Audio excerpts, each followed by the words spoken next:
Buenas tardes, ¿cómo están? Qué gusto de estar otra vez con ustedes. Estamos en el programa La Ruta del Pensamiento con su servidor Gerardo Martínez Cristerna y estamos aquí muy contentos porque hemos estado dando una serie de charlas con una gran amiga argentina, la doctora Mónica Calanolini de Argentina, de la universidad más, que le dicen la UBA. Es una universidad muy importante o la más importante en Argentina. Y le doy la bienvenida. ¿Cómo estás, Moni? Hola, ¿qué tal? Bueno, muy bien, gracias. Qué gusto.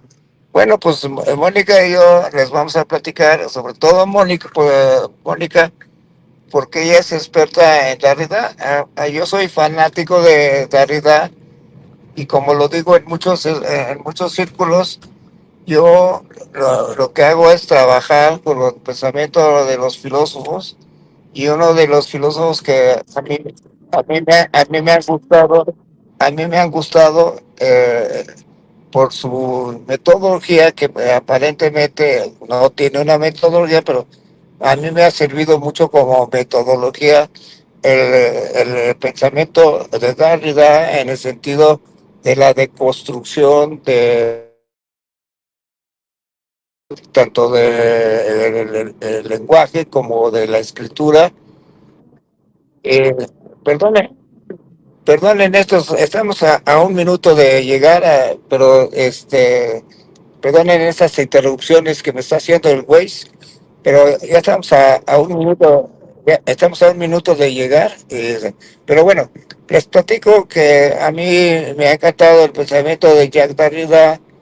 Y bueno, pues también tengo muchas conversaciones filosóficas con él, o sea, eh, trato de explicar mi tema sobre el tema de él, y entonces, pues para mí es fascinante poder dialogar con el tema de Jack Derrida. Pero la experta, perdone, sigo pidiendo perdón, estamos a un minuto. Pero lo que pasa que la doctora Mónica es una profesora que hemos estado juntos en grandes temas sobre Nietzsche y esta cosa, y nos va a dar lata un minuto, perdón. Pero entonces les decía, yo soy una fanático de todos los filósofos, pero pues hay unos más interesantes, unos que te ayudan. Entonces, cuando yo conocí más o menos el pensamiento de Jack Derrida, lo que me gustaba es que para mí era el secreto que hay atrás de los discursos y de los anuncios publicitarios y de todo lo que es los medios de comunicación. O sea, los medios de comunicación, los anuncios publicitarios, todo lo que es el marketing mundial, pues es muy bonito, nos atrae, nos llena de ganas de comprar cosas, de deseos, de tener cosas. Y bueno, pues el marketing hechiza a las personas y es muy bonito porque ahí compramos cosas que nos gustan y todo eso, pero lo que yo aprendí es la deconstrucción y ver qué hay atrás de esos discursos y de esas, y- perdón, ya vamos a llegar. Espero que me tengan paciencia, pero ya vamos a llegar. Mire, estamos llegando a la casa de ustedes, ciencias, una en ciencias políticas en la UNAM y otra en un CH que estuvo interesante, estuvimos contentos. Estamos llegando, pero aquí venimos desde Azcapotzalco y pues nos agarró el tráfico, pero estamos llegando. Entonces les platico que que para mí, o sea, saber lo que está en el discurso político, lo que hay atrás del discurso político, lo que hay atrás de la mercadotecnia, lo que hay atrás de los noticieros, pues es muy interesante porque saber de qué hay interesante. Por ejemplo, ustedes conocen los medios de comunicación en México, los más importantes, pues que se maneja por muchos intereses, entonces los anuncios y todo esto pues están orientados para lograr que haya más audiencia y todas esas cosas. Entonces están dirigidos, tienen cosas que suceden y que uno no se da cuenta de lo que pasa, ¿no? Entonces, pues eso es lo que yo aprendí mucho de Jack Derrida y pues por eso pues me gusta todo eso. Pero yo creo que en el pensamiento de Derrida pues no es el que realmente quería Derrida, o sea, decía Mónica que en realidad no tenía, o sea, un movimiento, un tema para una orientación ni una finalidad, sino la de construcción, pues la maneja y se las va a explicar Moni, cómo la maneja la de construcción, ¿no? Entonces ya llegamos, estamos bajando, espero que se divierta con nosotros aquí bajando, llegamos y ya ahorita Mónica les va a platicar qué es para nosotros, perdón, sí me están oyendo, ¿verdad? Entonces, a ver, Mónica, dime, para ti qué importancia le darías a Jack Derrida aquí en este programa. Bueno, muchas cuestiones hay para trabajar del pensamiento derridiano. Yo en la conferencia que acabamos de dar me dediqué básicamente a hacer una comparación entre Nietzsche y Derrida en torno a la cuestión animal. Me parece que Derrida ha sido uno de los autores que ha hecho evidente en el campo de la filosofía la necesidad de que la filosofía se ocupe del tema animal. La filosofía durante mucho tiempo se centró en el existente humano, en un intento de comprender al hombre, y también ese intento de comprender al hombre fue un intento antropocéntrico, ¿no? Es decir, también la filosofía fue antropocéntrica. Entonces, en ese sentido, cuando Derrida plantea la problemática del animal y plantea el hecho de que el animal ha sido siempre considerado como aquello que puede ser visto, tenido, en el sentido de poseído, aquel sobre el cual se ejerce poder y aquel sobre el cual el sujeto, en tanto soberano, ejerce su poder, ocultando los intereses que están por detrás, que es básicamente la utilización del animal. En ese sentido, creo que Derrida lo que ha marcado Derrida lo que ha marcado es justamente el hecho de una filosofía que ya no está centrada en el existente humano, ¿no? Y por eso la problemática del animal,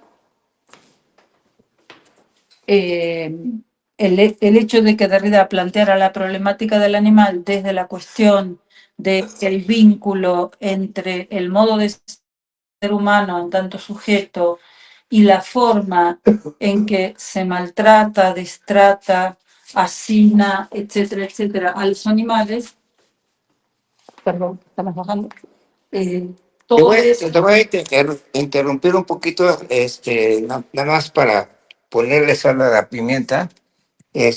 Bueno, nos estaba hablando de un tema importantísimo para para Mónica, que es el tema animal. Nos va a explicar ella, por acá, nos va a explicar, pero yo le preguntaría, ahorita que venga, eh, el tema que ella trata sobre lo que Derrida y Nietzsche y muchos filósofos tratan es de cómo hemos tratado a los animales. Y a mí lo que me da tristeza de el problema de los animales es que aparentemente creemos que son inferiores a nosotros y que pues ya les explicará a ella cómo usamos a los animales a través de la historia, a través de la vida. Este es un gran comercio, los animales, eh, y los animales. Pero yo lo que pasa que en filosofía y en mi manera de pensar, en la ruta del pensamiento, lo que platico es que el pensamiento no nomás es del ser humano ni del animal humano, sino de todos los animales y de todos los conceptos de la vida. O sea, el pensamiento se origina en la vida, pero también se origina a través del universo. Pero vamos a dejarlo así cercano a que está el pensamiento en la vida en general. O sea, las primeras células pues tenían una inteligencia en el sentido de querían encontrar alimento, necesitaban aire, necesitaban agua, necesitaban muchas cosas que de alguna manera tenían que interconectar su vida uh, para poder lograr sus satisfactores, sus necesidades, resolverlas. Entonces, de ahí empieza una parte de la inteligencia. Y esa parte es instintiva. Y si vemos a los animales, o sea, como siempre los reconocemos porque tienen instintos. Entonces, desde hace muchos años yo he manejado que los instintos son pensamientos primarios. ¿Por qué? Porque los instintos se van a convertir en sentimientos y entonces, ¿qué es lo que sucede con todos los sistemas de vida, ya sean vegetales o animales? ¿Qué sucede en la vida por medio de los instintos y los sentimientos? Entonces, tenemos conciencia, los seres humanos tenemos conciencia de los sentimientos y de los instintos que tiene el humano. Entonces, de ahí se va a formar el pensamiento, pero el pensamiento tiene todo un proceso que lo vamos a ver en la ruta del pensamiento, pero lo que yo parto es que el pensamiento en la vida nace de la vida instintiva, o sea, que de lo que sentimos los seres humanos. Entonces, para mí, los animales tienen la misma relación de sentimientos a los humanos. Dirán, no, pero es que somos muy diferentes. Bueno, en muchas cosas, si los analizamos a los animales en una forma tranquila, vamos a ver que tenemos, tienen muchos sentimientos muy cercanos a los humanos. O sea, los humanos los animales necesitan comer, necesitan todo, pero también necesitan sexo, necesitan a su pareja, necesitan a sus hijos, son conscientes de que pueden morir. Parece que dicen muchos que no son conscientes de la muerte, pero ellos, como son valientes para localizar sus alimentos, pues de alguna manera me imagino que ellos comprenden que arriesgan su vida a la hora de enfrentarse para conseguir el alimento. O sea, tienen que luchar y esa lucha yo la veo como una inteligencia muy avanzada. O sea, para que los animales puedan lograr la vida que tienen, pues tienen que tener muchísimos conocimientos. O sea, los animales no nomás hacía en automático, como muchas gentes piensan, por medio de los instintos, sobreviven, sino también tienen muchos conocimientos, tienen conocimientos de su territorio, tienen conocimientos del pasado, tienen conocimientos del futuro, porque, por ejemplo, un elefante sabe que en cierta época del año puede haber agua en tal lugar, entonces, o sea, tiene esos conocimientos y esos conocimientos son muy parecidos a los humanos, o sea, o son iguales a los humanos, o sea, yo no les encuadro diferencia. La diferencia, uno pretende que uno, el humano, es así excepcional. Pero para mí todo, hasta las plantas, pues son vida y son inteligencia y son maneras de estar en la vida, de maneras de afrontar la vida. Entonces yo parto de los instintos y los instintos los tienen para mí también las plantas, pero o sea, pues, puede ser criticado lo que yo estoy diciendo, pero yo sí siento que las plantas sienten, por ejemplo, un árbol siente la falta de agua, la falta... Entonces, si uno lo quiere comparar con los sentimientos humanos, pues digo, no son esos sentimientos que, pero de alguna manera sienten, o sea, tienen instintos, se sienten. Entonces, para mí los animales son algo muy importante en la vida porque las tenemos que cuidar. Yo tengo muchas experiencias de cómo maltratamos a los animales. Tuve la experiencia de en África de ir a ver a los gorilas y me enfrenté a que los gorilas tienen un lugar, su hábitat ya lo tienen muy restringido, o sea, su hábitat está muy restringido porque, o sea, el ser humano ha logrado hacer agricultura muy cercana a sus hábitats. Entonces, están enclaustrados, pero aparte están amaestrados porque los gorilas ya los tienen como un show de un espectáculo, además muy caro. En hace muchos años costaba por día, ahorita creo que ha de costar 5 veces más, me costaban $450 por estar unas horas con los gorilas. Entonces, yo creo que no les hemos dado la categoría que tienen a los animales y lo que son importantes para la vida. Yo aprendí mucho de Nietzsche en el sentido de decir sí a la vida, porque yo considero que la vida no es la del humano, es la de todas las cosas que son vida, o sea, todo lo que la biología nos enseña por vida.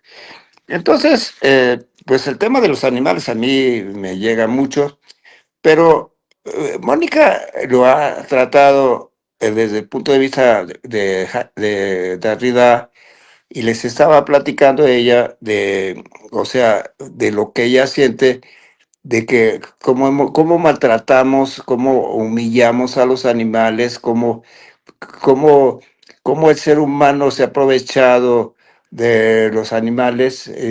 Yo una vez le hice un cuestionamiento que a mí también los vegetales, siento que sienten, o sea, que tienen una inteligencia, que sienten y es vida, pero ella tiene sus aspectos de conocer este tema y lo ha desarrollado mucho, estudia mucho el tema de los animales. Y yo, ya que está aquí otra vez con nosotros, le quisiera preguntar a Mónica, yo le digo Mónica, porque la quiero mucho. O sea, pero, eh, o sea, ¿tú estás a favor de hacer políticas públicas en el cual se ayude a todo el problema de los animales y del maltrato a los animales? Y lo tienes mucho por Nietzsche, por la de pero yo siento que tú vives el problema, o sea, tú estás totalmente, o sea, apasionada por el tema. Y eso es muy bonito porque entonces luchas por lo que sientes, por lo que quieres, por tus ideas.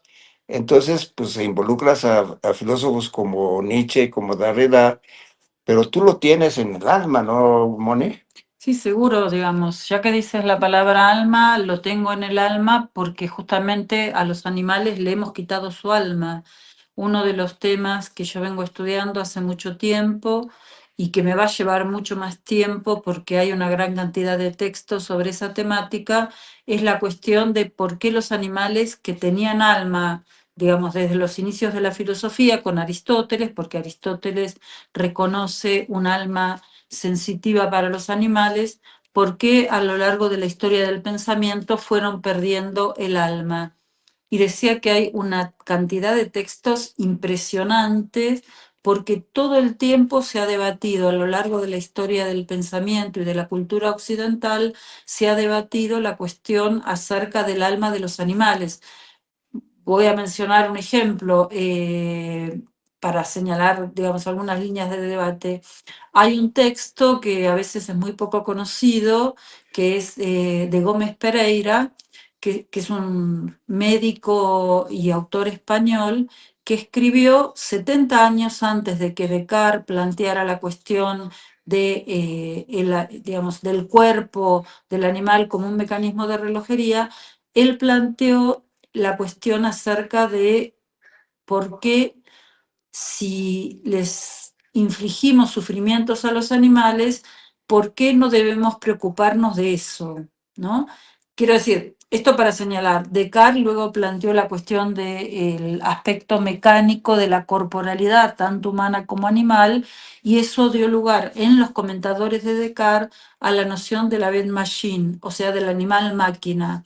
Y entonces, en ese sentido, muchas veces no se reconoce que antes que Descartes, 70 años antes que Descartes publicara las Meditaciones Metafísicas, este autor español, el autor de La Antoniana Margarita, Gómez Pereira, planteó la cuestión y ahí hizo evidente que lo que importa en esto es el interés, ¿no? Porque él señaló en ese texto que si, por ejemplo, las mulas a las cuales las obligamos, dice él, a transportar cargas pesadas por los bordes de los precipicios, si esas mulas sintieran, el hombre no sería bueno.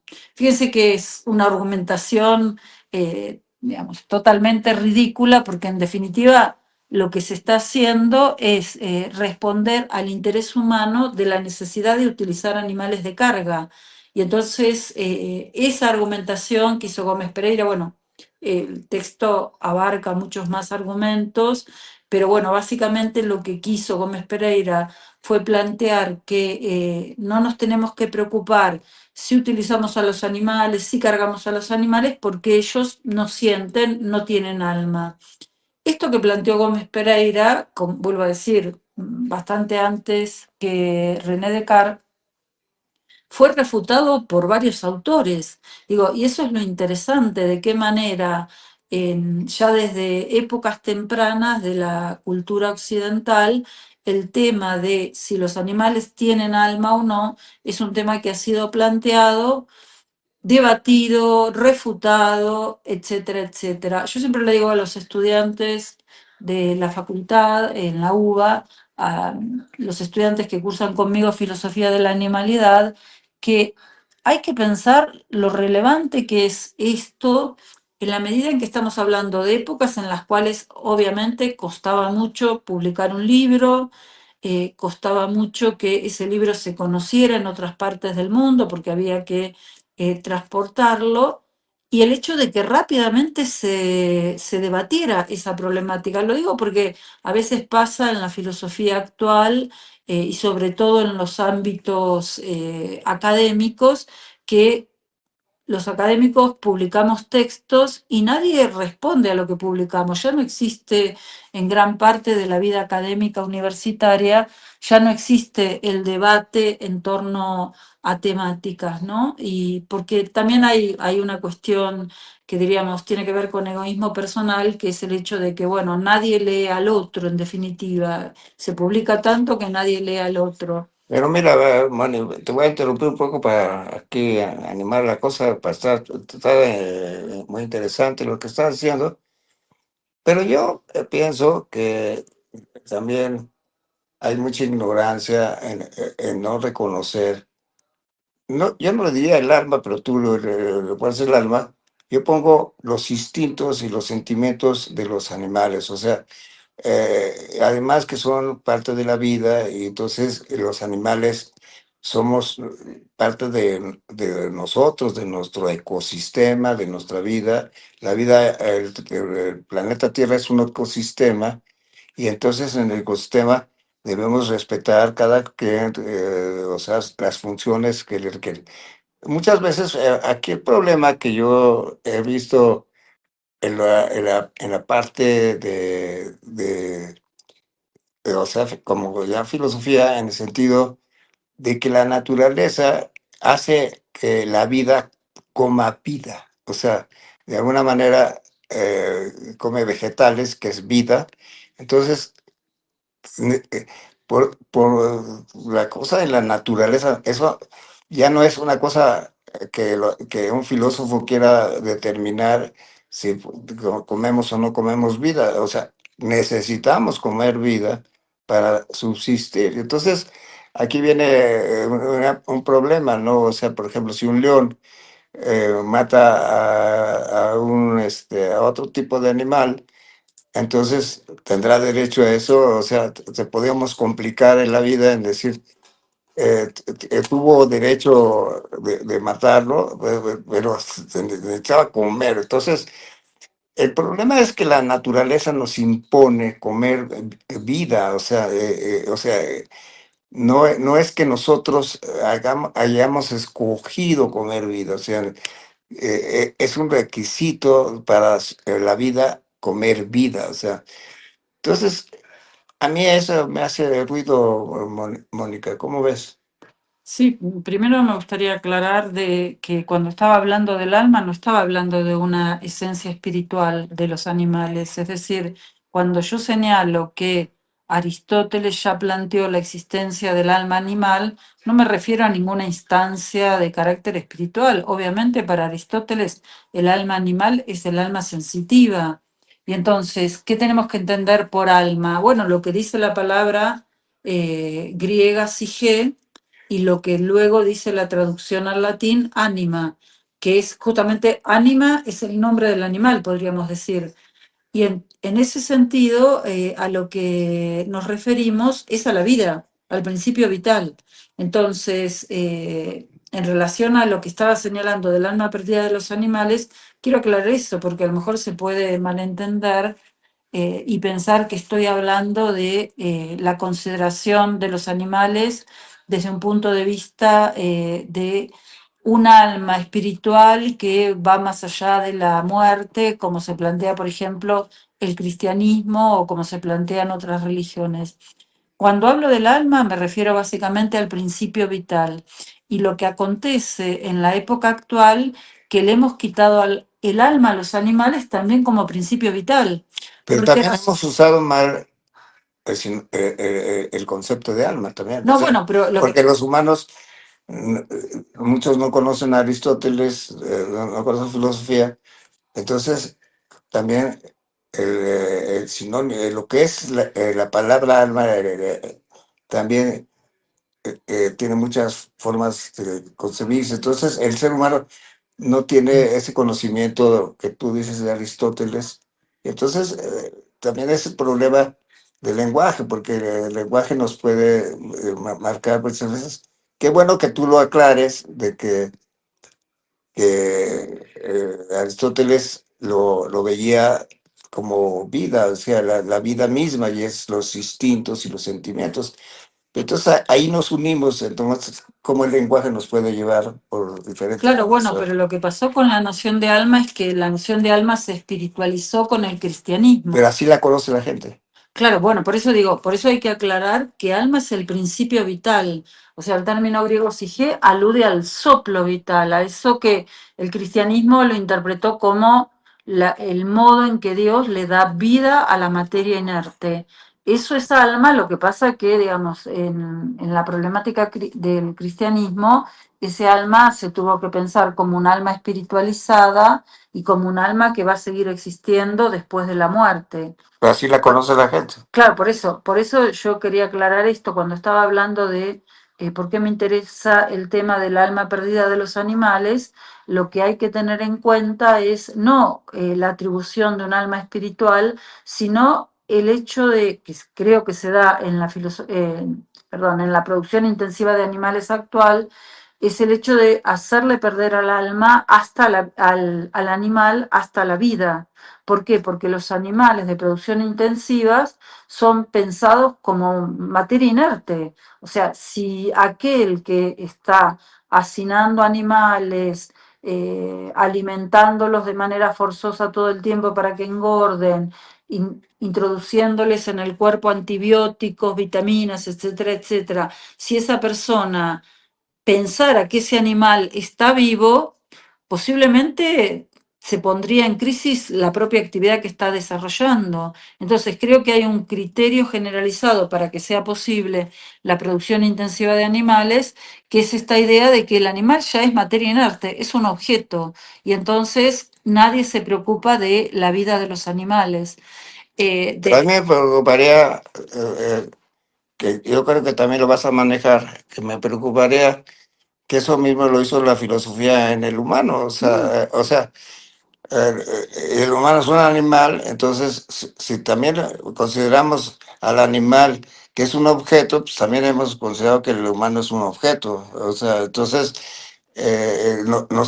¿qué ha hecho tratar de que ese objeto sea como lo quiere la religión o lo quiere la ciencia, como lo quiere hacer, y no analiza su vitalidad, ¿no? Claro, sí, sí, pero por eso, en el caso del animal me interesa básicamente desde el punto de vista de que si es cierto que hay hombres, mujeres, niños, etcétera, que son tratados como objetos, que están en condición de esclavitud, que, digamos, los niños, mujeres que son utilizadas en trata de personas, los inmigrantes ilegales que son utilizados, digamos, utilizados para trabajo con muy bajos salarios o sin salarios, están en esa misma condición, están animalizados, por eso decimos son considerados animales, por eso constantemente existe esta necesidad de quienes son tratados de esa manera de recordar somos humanos. Ahora, cuando recuerdan somos humanos, de alguna manera están naturalizando que los animales son animales y que se merecen la vida que se merecen. Por eso yo señalo la cuestión del alma perdida de los animales. En la época actual se hace muy evidente la pérdida del alma animal en la forma en que se tecnifica toda la producción animal y el modo en que esos animales son sometidos a las condiciones de vida a las que son sometidos, ¿no? Digo, más allá de que exista con existentes humanos, pero vuelvo a decir, los existentes humanos que son tratados de esa manera, la mayoría de las personas dice, bueno, los trataron como animales. Y entonces creo que ahí está el problema de naturalizar que cuando a alguien lo tratan mal, lo tratan así, porque lo tratan como animal, como si fuera natural que el animal tiene que ser tratado de esa manera. Pero también, aquí, pues bueno, en eso estamos de acuerdo, ya hemos platicado de que al humano le sucede lo mismo, o sea, con el pecado, por ejemplo, pues el pecado te obliga a hacer, a tratar de que todos seamos iguales y que no vayamos en contra de la moral y hagamos las cosas que no debemos hacer porque las ha ordenado o Dios o quien sea, entonces, o la legislación por las leyes, o lo que sea.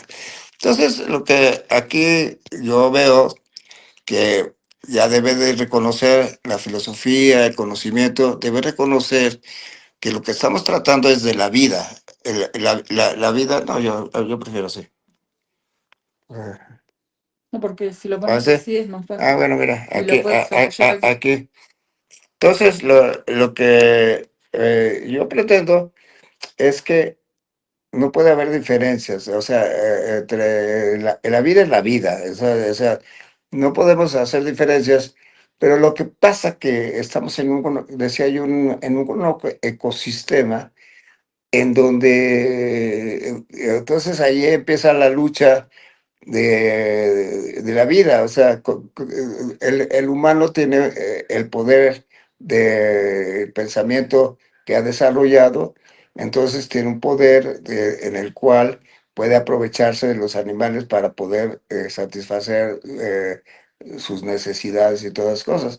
Entonces empieza un desbalance en la naturaleza de que el hombre se aprovecha de los animales y se aprovecha de los animales que no tienen esa inteligencia desarrollada como el humano Pero esa inteligencia que ha desarrollado el humano no quiere decir que sea buena, ¿eh? Yo puedo decir que el animal es más inteligente que el hombre. O sea, puedo llegar a esa conclusión porque el ser humano es destructivo por naturaleza bueno, lo vemos en las guerras, en las bombas atómicas, en el comercio, en todo.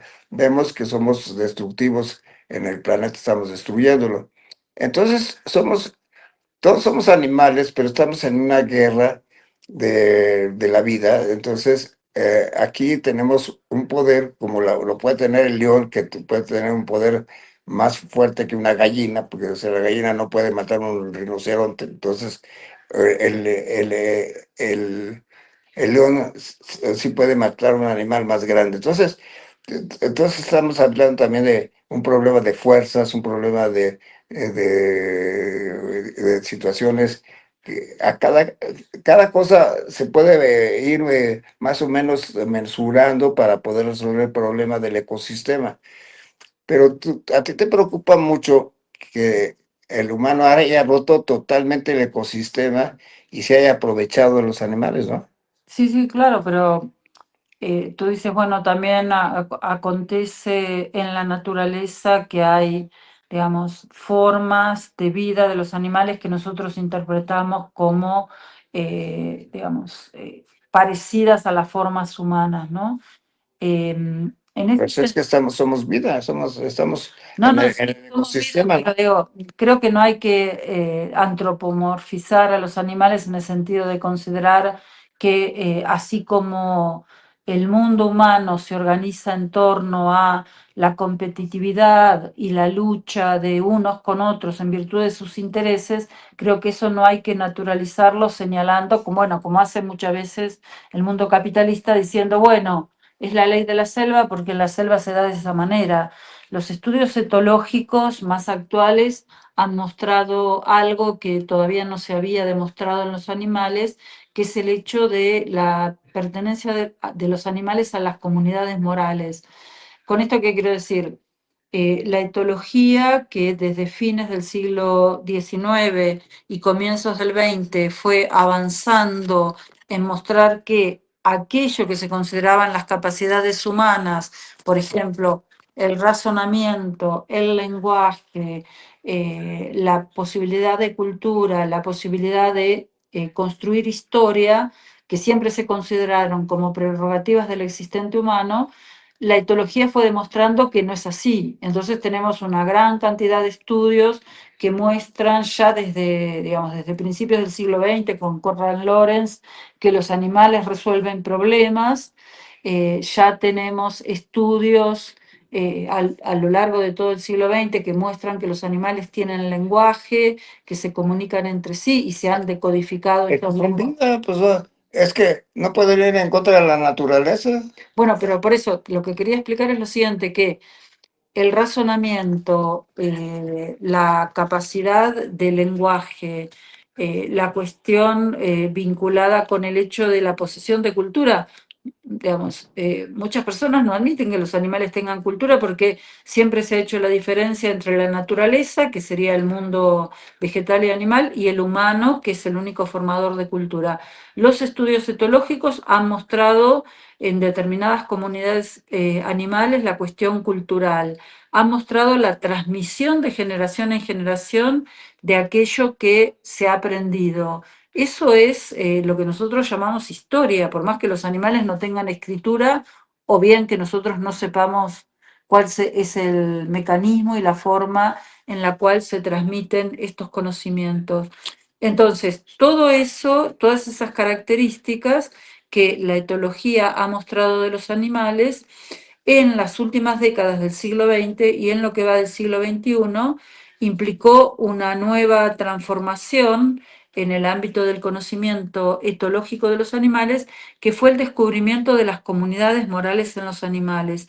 Sobre esto han trabajado un primatólogo como Franz de Waal, Mark Bekoff también ha trabajado sobre ese tema. Mark Bekoff tiene un libro que está traducido al español que se llama Justicia Animal, en donde justamente analiza eso, es decir, se les ha negado a los animales comunidades morales y ellos, estos etólogos, han mostrado que dentro de las comunidades animales existen normas de trato del otro, existen formas de organizar la vida, existen castigos y premios a quien no se comporta de acuerdo a esas normas, etcétera, etcétera. Lo cual quiere decir que ya al animal no le podemos negar nada de aquello que nosotros, en tanto humanos, nos creemos que nos hace tan especiales. Pero fíjate, Manuela, te voy a platicar en mi ruta del pensamiento, en lo que hago en este programa y en todo lo que hago. Lo que trato de hacer es demostrar lo que estás diciendo, o sea que los animales piensan y tienen el pensamiento, y el pensamiento es producto de la evolución de la humanidad, de la vida. Es una nueva creación del universo. El pensamiento, lo que pasa es que el pensamiento, como ha desarrollado el ser humano, pues ha tenido una fuerza especial, se puede decir, la fuerza del pensamiento, pero para mí todos los animales piensan, y por eso también tienen lo que tú dices, historia, tienen sentimientos, o sea, actúan igual que el ser humano porque tienen pensamientos. Lo que pasa es que son diferentes conocimientos que se tienen en cada especie y cómo los ha desarrollado. O sea, el humano ha tenido la capacidad de desarrollar. Ah, y para mí la capacidad que modificó el ser humano es algo que también tienen los animales, que es la imaginación. O sea, los animales tienen una gran imaginación de muchas cosas, pero el ser humano, con la misma capacidad que tienen todos los animales, ha imaginado más cosas de las posibles. O sea, ha abusado de la capacidad de imaginación. La imaginación también ha hecho la cultura, también la imaginación ha hecho la tecnología, también la imaginación ha hecho la arquitectura, también la imaginación ha hecho muchas cosas, pero también la imaginación de los animales, pues también ha hecho muchas cosas. O sea, ha logrado que los ecosistemas perduren para que el planeta siga, el universo siga. Entonces, lo único que creo que es lo que podemos platicar es que hay grados, se puede decir, no grados exactos, pero son grados de conocimientos que se van adquiriendo. Por ejemplo, no es lo mismo un conocimiento que tiene una persona que nunca va a la escuela a otra persona que... No quiere decir que el que no va a la escuela sea tonto, lo que pasa es que tiene una experiencia de acuerdo a su vida. Y puede ser muy bueno, puede ser un gran mecánico, puede ser una persona increíble, pero desde su ámbito de conocimiento. Entonces, yo creo que lo que pasa es que el humano, su imaginación la ha llevado a lograr crear imágenes totalmente que son encontrar. Una de las cosas que creo que el humano ha hecho, que es tu tema mucho, es que la imaginación ha pensado que el ser humano puede dominar a los animales. O sea, que se ha considerado que él puede ser el que, o sea, se está apropiando de una posibilidad que la naturaleza le dice, pues no lo hagas, pero el humano sí lo hace, porque tiene la imaginación y lo hace, más o menos. Sí, yo no diría, sí, que necesita mucha imaginación para hacer eso, porque creo que está naturalizado el hecho de que ser humano es apropiarse de lo otro, de normalizar lo diferente, ubicarse en un lugar de jerarquía con respecto a todo lo viviente, etcétera, etcétera. Creo que no es necesaria mucha imaginación para hacer eso, porque precisamente el modo de ser humano, tal como lo conocemos desde el pensamiento moderno, es decir, desde la filosofía moderna, y con esto vuelvo a decir, desde René Descartes, es el pensamiento de que lo propio del existente humano es digamos, el pensamiento como esto que Descartes caracteriza como el ego cogito, el pienso, luego existo, ¿no? Y entonces, en ese sentido, toda aquella forma de vida a la cual no se le atribuye pensamiento, no existe. Esto es de alguna manera lo que uno puede sacar como conclusión de la idea del cogito cartesiano. Entonces, si no existe, lo que quiere decir que no existe es que no existe como el modo de ser humano, que vuelvo a decir, es el que está jerarquizado, privilegiado, etcétera, etcétera. Pero yo creo que estamos hablando de lo mismo, pero yo pienso que los animales tienen ciertas jerarquías, todos los animales.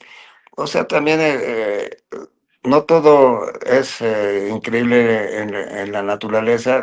Podemos también criticar muchas veces al león en el sentido que es el rey de los animales, entonces puede dominar a los Pero otros. eso es una antropomorfización Por de eso, la criatura, no sabemos. es una imaginación, es Bueno, una claro, imaginación. El león no hace eso, no hace eso porque no lo tiene planeado hacerlo, o sea. eso no lo sabemos, pero yo digo, no tenemos por qué considerar que los animales desarrollan formas de vida semejantes a las de los humanos. Yo lo que quise decir anteriormente cuando hablé de la etología y lo que ha mostrado la etología es básicamente no decir los animales son parecidos a nosotros porque razonan, tienen historia, piensan, etcétera, etcétera, sino que lo que quise expresar básicamente es que el humano ya no tiene los privilegios y las prerrogativas que se creía que tenía, no para, digamos, ahora, bueno, si los animales piensan, si los animales tienen cultura, bueno, son iguales a nosotros. No, no son iguales a nosotros, porque Es el que primer, ahí viene el principio que tú manejas mucho, la diferencia. O sea, tenemos que aceptar la diferencia, que todo es diferente. O sea, no tenemos que aceptar que el león no es igual que un gallo y que el claro, humano. pero por O eso sea, cuando decís, hay diferencias enormes en las cuales también hay fuerzas diferentes. Una persona alta puede tener una fuerza especial, una persona bajita puede tener otras fuerzas. O sea, entonces la naturaleza te da ciertas fuerzas, ciertos dominios, claro, pero yo, y ahí entra, perdona, entra para mí el pensamiento, o sea, el pensamiento que es un poder, el humano ha ejercido un poder enorme sobre el pensamiento y entonces ha abusado de ese poder para, para romper hasta el ecosistema, ¿no?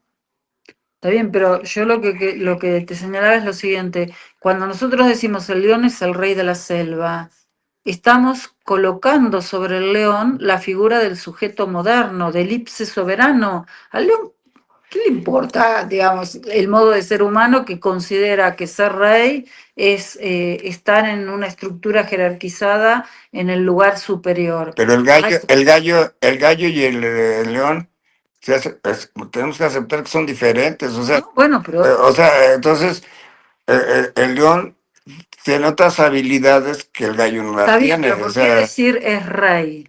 O sea, Bueno, esa es locura imaginación humana. bueno, Es por eso que digo que los humanos hemos abusado de la imaginación y hemos creado esos conceptos, ese lenguaje de decir es el rey, pero nomás es porque nosotros los humanos se nos ocurre que imaginamos que hay un rey en la selva, o sea, pero es una imaginación humana. No podemos decir que hay, pero tampoco hay un rey en los humanos, y si lo creamos sí, como también, que no lo hay, sí. no, los creamos también, Bueno, los claro, creamos, pero pero bueno, no, no debería existir. Lo que pasa, mira, fíjate que hace poco con un gran historiador tuve una plática muy bonita, le quiero contar al público, que es muy divertida, de que yo decía, ya con la muerte de Nietzsche, entonces aparentemente hay una muerte de Nietzsche, entonces yo digo, no me van a creer, ya reviví a los dioses, ¿verdad? Como que ya revivís a los dioses. Entonces, te lo voy ¿cómo a, con la muerte de Nietzsche? No, no entendí. o sea, en la de ciencia, o sea, La muerte de la Dios. muerte de Dios, o sea, en Nietzsche. Entonces, aparentemente murió los dioses o dioses, o sea, bueno, eso es lo que la gente piensa, ¿no? Pero entonces yo digo, ya reviví yo a los dioses. ¿Y cómo lo reviviste? Estábamos platicando, ¿no? Le digo, mira, es muy fácil revivir a los dioses, porque el humano ha creado a los dioses por medio de la imaginación. O sea, el humano ha creado todo lo que ha dicho la imaginación de que el rey, el león es el rey de la selva. Nos ha envuelto la imaginación y entonces creamos a los dioses.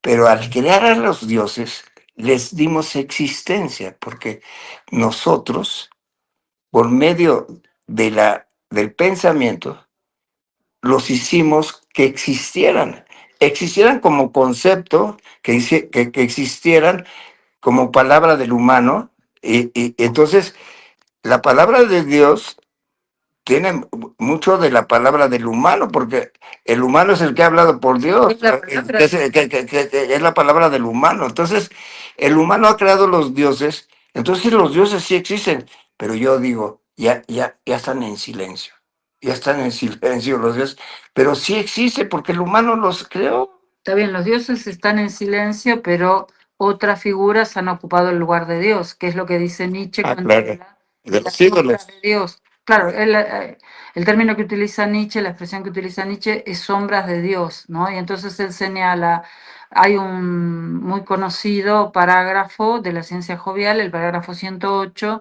que dice, así como Buda siguió apareciendo en su caverna muchos años después de muerto, lo mismo acontece con Dios. Los hombres necesitan los dioses y entonces van a aparecer las sombras de Dios. ¿Y cuáles son esas sombras de Dios para Nietzsche? El Estado, por ejemplo, que ahora pasa a ser el dedo de Dios. Él en Así habló Zaratustra señala, el Estado es la voz de Dios, es el dedo de Dios, ¿no?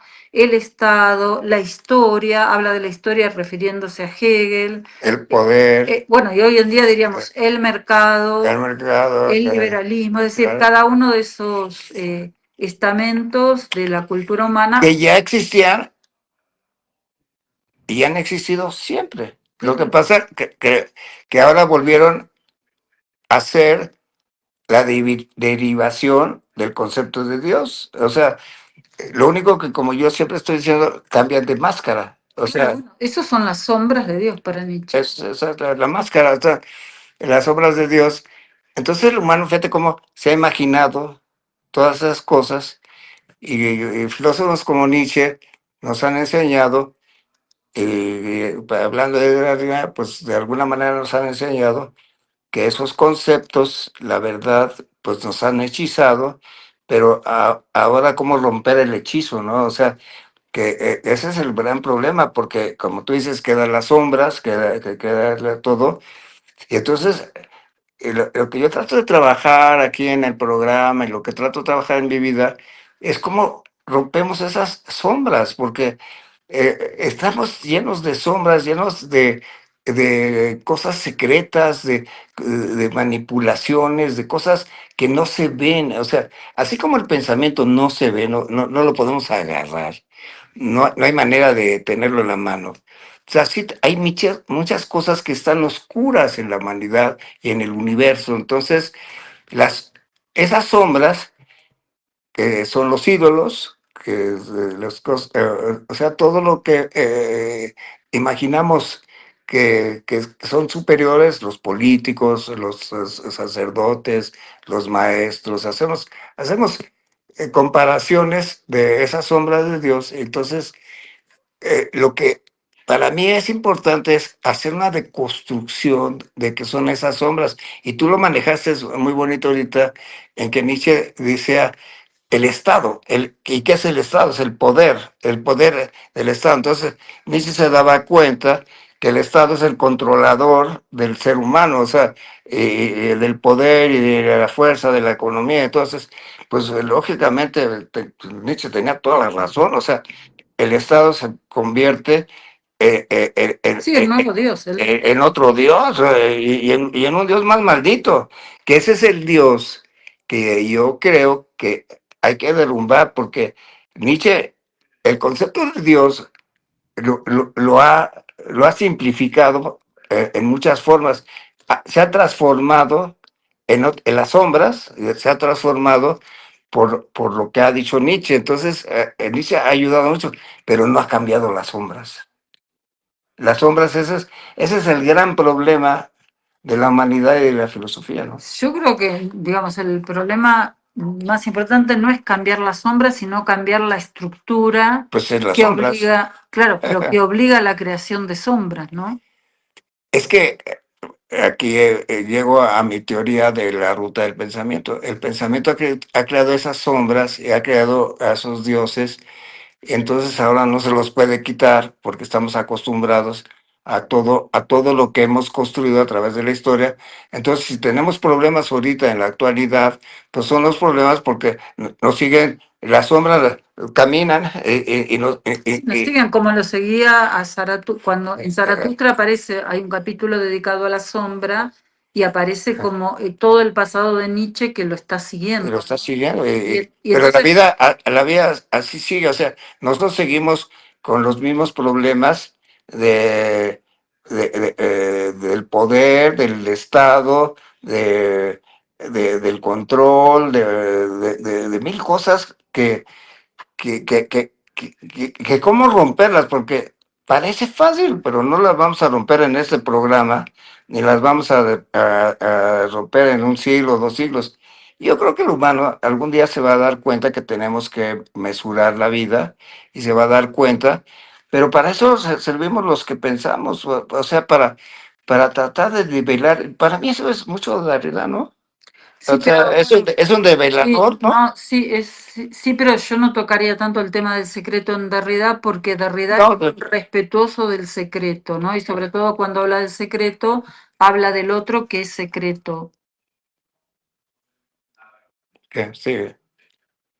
¿Qué pasó? Ah, no, pensé que ya debía. No, ahorita nos quitan aquí. Entonces, ¿qué nos decías? No, no, que digamos, cuando hablamos de secretos, cuando tú hablas de secreto, creo que te estás refiriendo a los secretos que pueden ser desvelados. O sea, por ejemplo, el interés empresarial en lograr tales cuestiones. El capital, o Exacto. sea, Sí, pero esos o pueden sea, ser desvelados. Pero para Derrida hay un secreto que no se debe desvelar, que es el otro en tanto otro.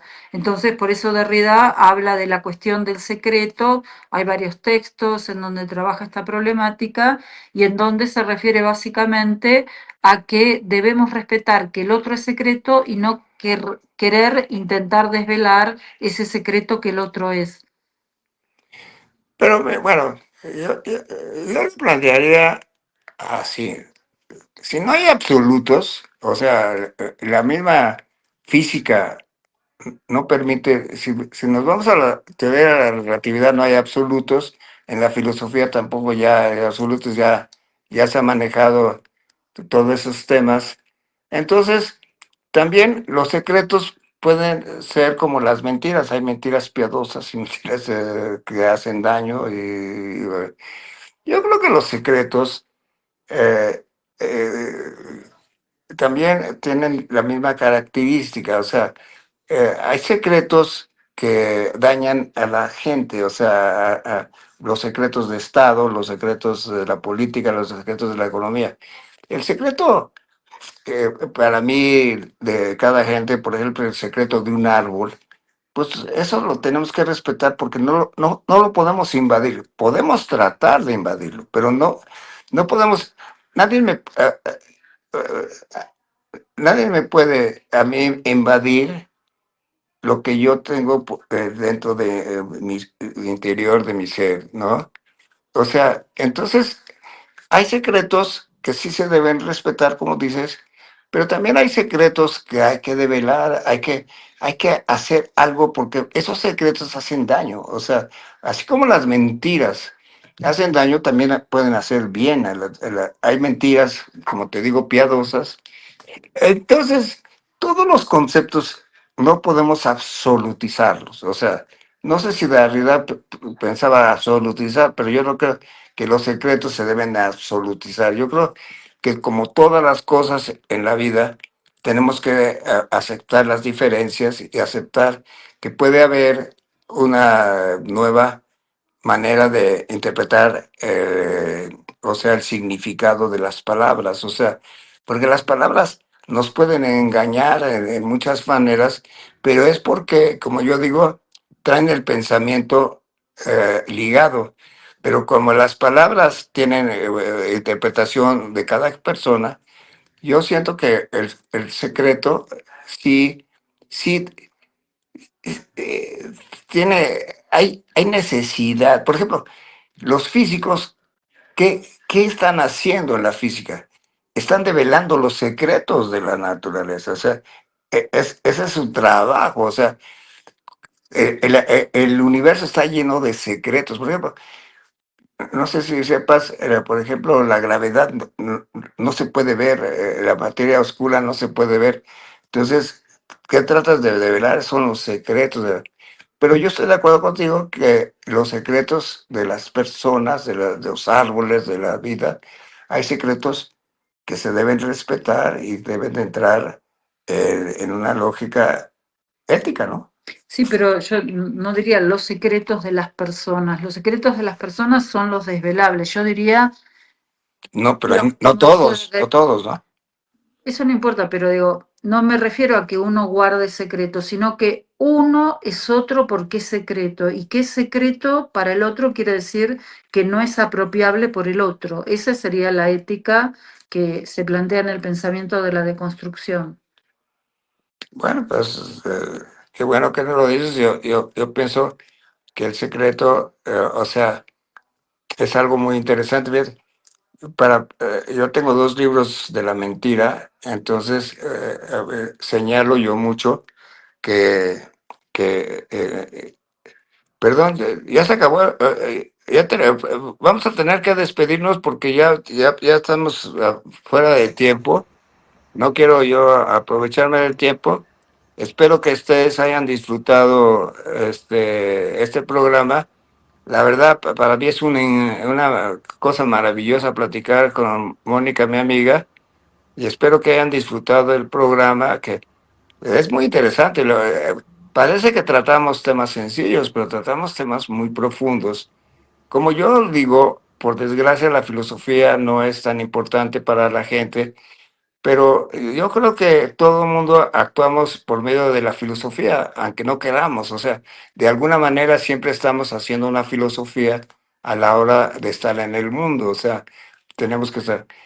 Pero la filosofía no es. Entonces, los que nos hayan escuchado, los que hayan estado aquí, pues se dan cuenta que dos pensadores tratan de dar sus ideas. Nadie quiere dominar a nadie, pero la idea es ese diálogo con diferentes saberes, por ejemplo, hemos pensado en Derrida mucho y pues bueno, él tenía su pensamiento, pero también está motivado por las interpretaciones de cada quien. Entonces, les agradezco yo mucho su atención, espero que sean felices y buenas noches.